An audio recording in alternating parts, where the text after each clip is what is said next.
তার কাঙ্ক্ষিত মুক্তি কিন্তু মেনে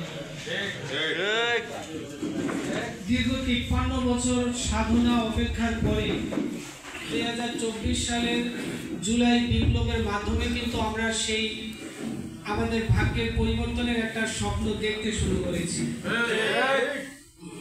কিন্তু এই স্বপ্নও আমাদের নষ্ট করে দেওয়ার জন্য চতুর্মুখী ষড়যন্ত্র চলছে এখনো। তো আপামার জনতার ৫৩ বছরের স্বপ্ন পূরণ এবং চতুর্মুখী এই ষড়যন্ত্র রুখে দেওয়ার জন্য আমাদের বাংলাদেশে প্রয়োজন এখন একজন সালাউদ্দিন আইয়ুবীর, মোহাম্মদ বিন কাসিমের, সুলতান মাহমুদ গজনবীর, এরকম তেজোদ্দীপ্ত যুবক যারা ছিলেন, যারা বাতিলদের, ফেসিস্টদের, জালিমদের রক্তচক্ষু উপেক্ষা করে সাধারণ জনতাকে মুক্তি দিয়েছিলেন, এরকম একদল যুবক আমাদের দরকার। আপনারা হয়তো দেখেছেন জাতীয় যুব কনভেনশনে মোহতারাম আমির অনেক স্বপ্ন নিয়েছিলেন।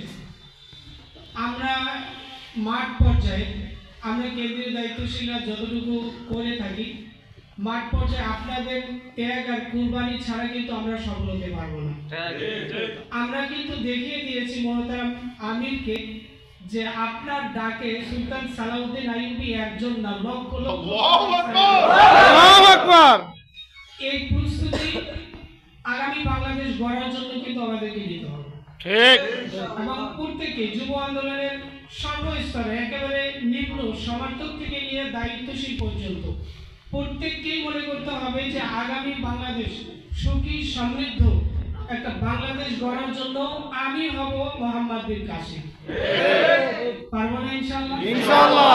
আল্লাহ তাআলা আমাদের সকলকে কবুল করুক, আমাদের জান এবং মাল দ্বীনের জন্য কবুল করুক।